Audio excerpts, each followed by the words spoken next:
Bonjour et bienvenue dans l'épisode 5 de Vlog avec un éclairage un petit peu dégueulasse.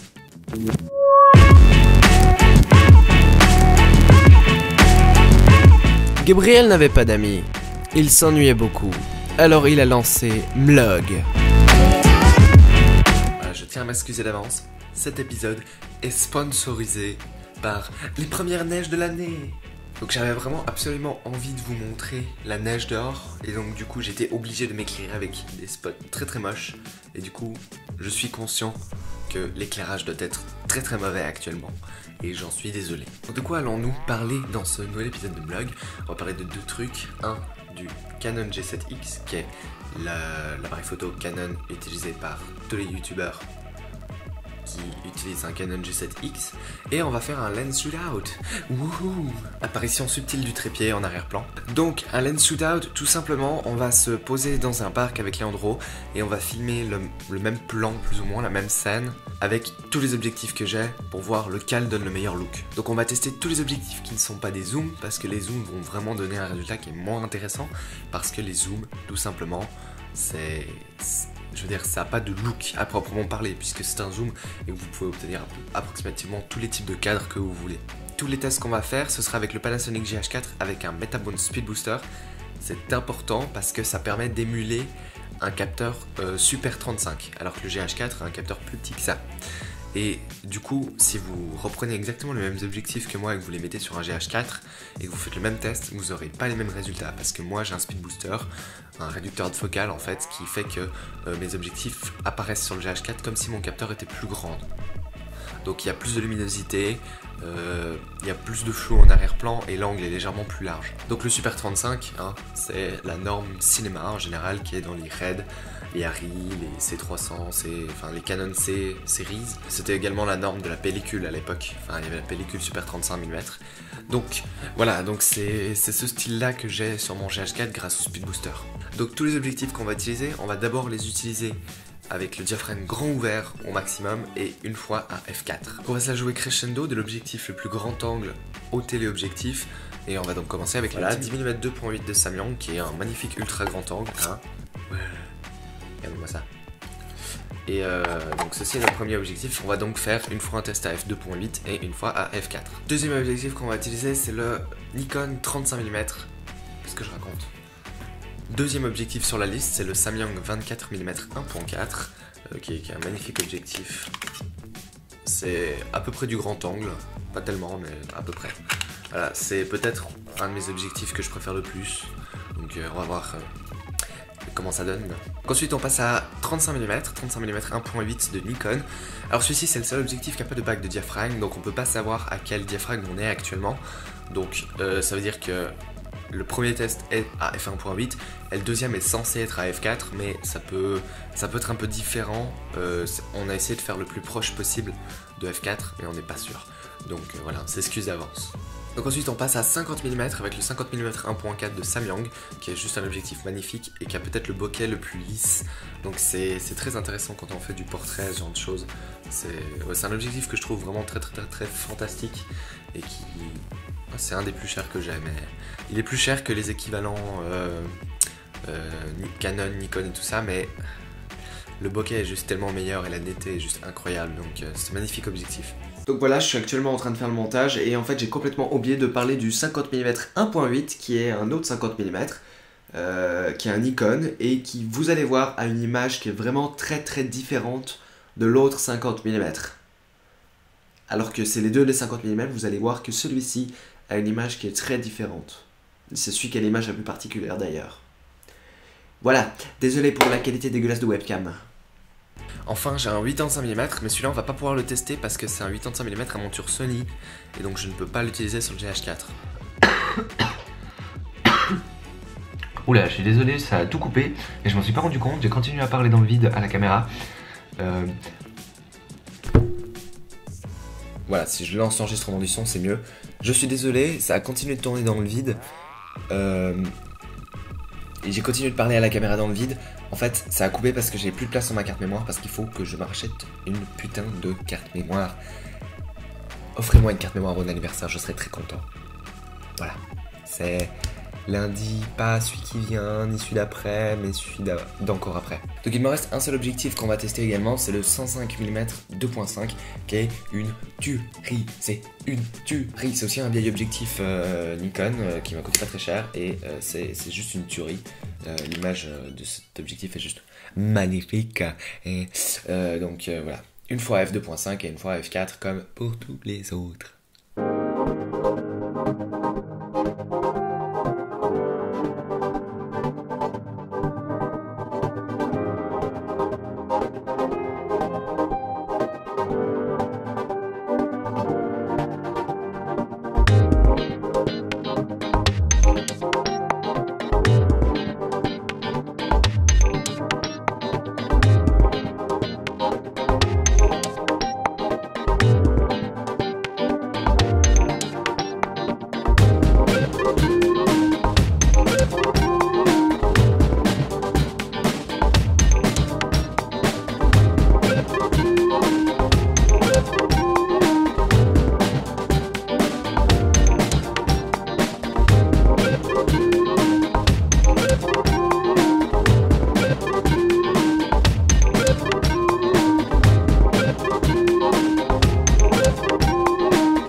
Donc vous avez pu voir par ce test que selon les objectifs qu'on utilise, on a différents looks d'images, on a vraiment des styles très différents et voilà. Et donc j'espère que ça peut vous inspirer à cadrer vos plans jolis, à faire de magnifiques plans.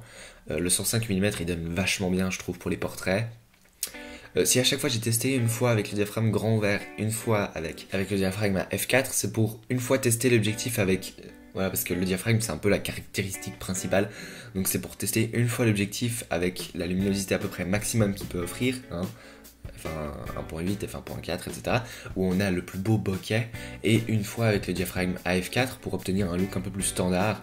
Moi je sais que quand je tourne des films j'ai plus tendance à être f4, f5, f8, voire même f11, parce que ça permet d'avoir beaucoup plus de profondeur et qu'on voit beaucoup mieux le décor. Et puis selon comment, quand on fait un film, c'est important qu'on voie le décor. Alors autant quand on est dans un parc, on fait un film et on fait un plan dans un parc dans la rue, c'est pas grave si tout est flou, mais quand on a un beau décor ou quand on est... je vous donne un exemple, dans mon film False Identitat, quand elles sont sur la scène de crime, je veux qu'on voie toute la scène de crime, peu importe le type de plan, donc j'ai toujours filmé à f8, f11 pour vraiment qu'on ait une meilleure profondeur et qu'on voit, et je trouve que ça donne beaucoup plus cinématique comme ça, parce que si c'était juste flou, on se rend pas compte de où on est, et au final on se dit que le décor il importe pas, alors que là on est quand même sur une scène de crime et c'est important le décor. Pareil quand on filme dans le bureau des policiers, ça donne mieux si on voit le bureau, si on voit le décor. Faut pas que ce soit juste tout flou, ça donne pas bien si on fait comme ça, parce que on se rend pas compte du décor et on sait pas bien où on est et on se dit que c'est pas important alors que c'est important. Donc voilà, il faut jouer sur les objectifs pour obtenir ce genre de look. Avec le 105 mm pour les portraits, ça fait vraiment un plan qui est très fermé et où la compression est très haute, ce qui fait que même à f11 on reconnaît pas nécessairement bien l'arrière-plan et ça peut donner un effet sympa.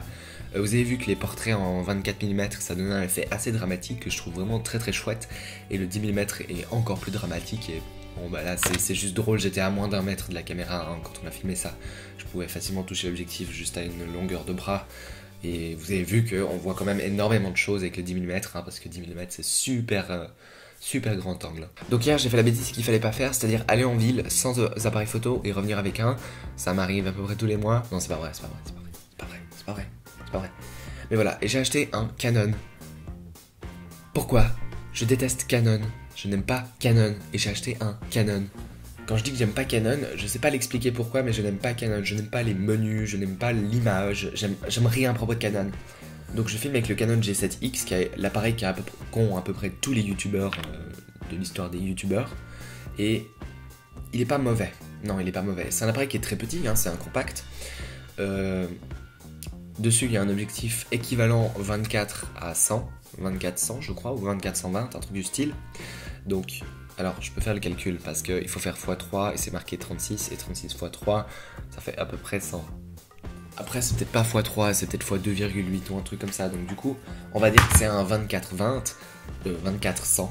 Mais ce qui est intéressant avec cet objectif fixe, et c'est la raison pour laquelle c'est plus intéressant, parce qu'au magasin où je l'ai acheté, pour un peu moins cher, on pouvait avoir un Canon EOS M.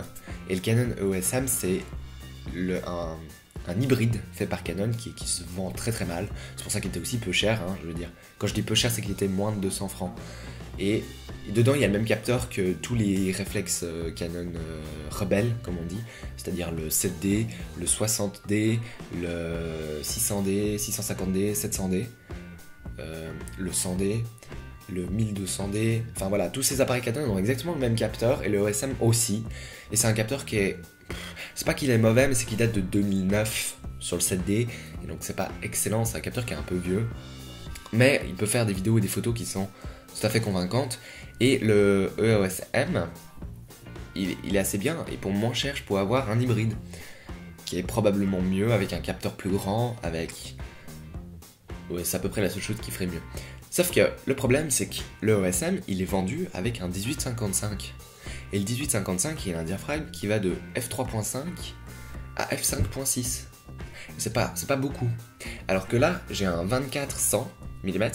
Alors en fait, 24 c'est plus large que 18. Parce que il y a une espèce de conversion qu'il faut ajouter au niveau des capteurs. En fait, si vous voulez, le 1855, c'est un équivalent sur un 700D ou comme ça, c'est un équivalent d'un 28-75. 28-80. C'est l'équivalent d'un 28-80. Et là, j'ai un 24-100. Donc c'est un objectif qui a plus de zoom, qui est à la fois plus large et plus zoomé, donc c'est plus intéressant. Et surtout, au lieu d'être f3.5 à 5.6 le diaphragme, donc le 1855 il fait f3.5 de diaphragme, donc c'est assez grand, enfin c'est un diaphragme assez petit, c'est pas terroche, ça veut dire qu'il n'y a pas beaucoup de lumière qui passe. Et puis quand vous zoomez, ça descend encore plus petit à f5.6, ça je rappelle que plus le nombre est gros, plus le diaphragme est petit. Et f5.6 c'est relativement mauvais en fait. De tous les objectifs qu'il y a sur cette étagère, j'en ai aucun qui font du f5.6. Le plus sombre, c'est mon télézoom, qui est... il est là, sur le Sony actuellement. Et ben ce télézoom fait du f4. Il fait pas du f5.6, il fait que du f4. Et f4, c'est quand même 2 fois plus lumineux que f5.6. Donc f5.6, c'est pas bien. Et ben là, j'ai un 24-100. Mais le 24-100 fait du f1.8 à f2.8. Et f2.8, c'est juste 4 fois plus lumineux, enfin 4 fois plus de lumière que f5.6. Et donc ça c'est une tuerie, parce que ça veut dire que même si le capteur de ce G7X est plus petit que le EOS M, j'ai malgré tout un meilleur objectif qui va me donner une image qui est plus propre, moins bruitée et avec un plus beau flou d'arrière-plan. Voilà, donc c'est pour ça que le GT vaut la peine. Maintenant on va parler de l'image Canon quand on parle de vidéo. Canon a sa propre image où tous les détails ils ressortent bien. Je ne sais pas comment ils font ça, mais voilà, on sait depuis longtemps que tous les réflexes Canon filment pas en vrai minute en P, mais en dessous. Et donc il y a énormément de traitement qui est appliqué sur l'image Canon, et ça fait une image qui est très très lisse, avec les détails qui ressortent beaucoup. Et personnellement, j'aime pas ça. Je trouve ça moche. Mais la plupart des gens ont tendance à dire que c'est assez beau. Oui, neige plus. La plupart des gens ont tendance à dire que c'est assez beau. Moi, je trouve ça moche, personnellement. C'est pour ça que j'aime pas Canon. Canon ont récemment annoncé sorti le 5DS et 5DSR, qui sont des appareils qui sont très chers et qui sont des énormes réflexes. Et c'est les tout premiers Canon qui ont une vidéo qui est différente. C'est pas dire qu'elle est meilleure, mais elle est différente. L'image est différente. Et quand je dis qu'elle est différente, c'est que l'image d'un Canon, du Canon 5DSR, ressemble à l'image d'un Nikon. C'est-à-dire que c'est pas tout lisse avec les détails qui ressortent beaucoup, c'est pur. C'est-à-dire que l'image est beaucoup moins lisse, il y a plus de grains, mais les plus petits détails sont beaucoup plus apparents. Et les choses comme les cils et tout ça se voient un peu moins, mais sont plus proches de la nature. Et Et par exemple, les cheveux, ça donne beaucoup mieux. On voit beaucoup mieux chaque cheveu individuellement. Et je trouve ça beaucoup mieux, moi, parce que du coup, ça ressemble à une image de Nikon, en fait, ou à une image qui est plus cinéma, quoi. Et je comprends pas comment ça se fait que Canon ont enfin amélioré cette image. Voilà. Donc pourquoi je vous dis ça? Parce que le G7X a deux modes d'enregistrement, 1080p 30 images secondes, 1080p 60 images secondes. Et j'ai filmé avec les deux. Et je sais pas comment l'expliquer, mais en 1080p 30 images secondes, on a une image typiquement Canon, que j'aime pas, je vous l'ai dit. Et quand on filme à 60 images secondes, on a une image type Nikon ou Canon 5DSR. Et je sais pas comment ça se fait, mais quand on filme en 60 images secondes, il y a beaucoup plus de grains dans l'image. C'est pas bruité pour autant, c'est un peu de grain. Et chaque détail ressort moins, mais la peau et les cheveux sont beaucoup plus purs et beaucoup plus vrais. Et c'est juste une tuerie. Parce que du coup, ça fait que ce Canon n'a pas une image Canon, et donc il a une image qui me plaît. Voilà, donc j'espère que cette vidéo vous a plu. C'était Mlog épisode 5, l'épisode 6 sort bientôt et on aura des trucs spéciaux pour Mlog épisode 6. On va parler probablement de stockage et de carte mémoire. Oui, encore une fois, j'avais pas assez d'espace sur ma carte mémoire pour enregistrer la fin de cette vidéo. Et si je vide ma carte mémoire, enfin je perds du temps, enfin c'est très compliqué. C'est déjà dimanche, c'est bientôt tard. Cette semaine j'ai des examens, je vais pas pouvoir faire de vidéo. Voilà, donc c'est le premier épisode de 2016. Alors je profite pour vous souhaiter bonne année. Même si c'est presque un peu tard, bonne année. Et j'espère qu'on verra plein de trucs intéressants dans Mlog 2016 édition.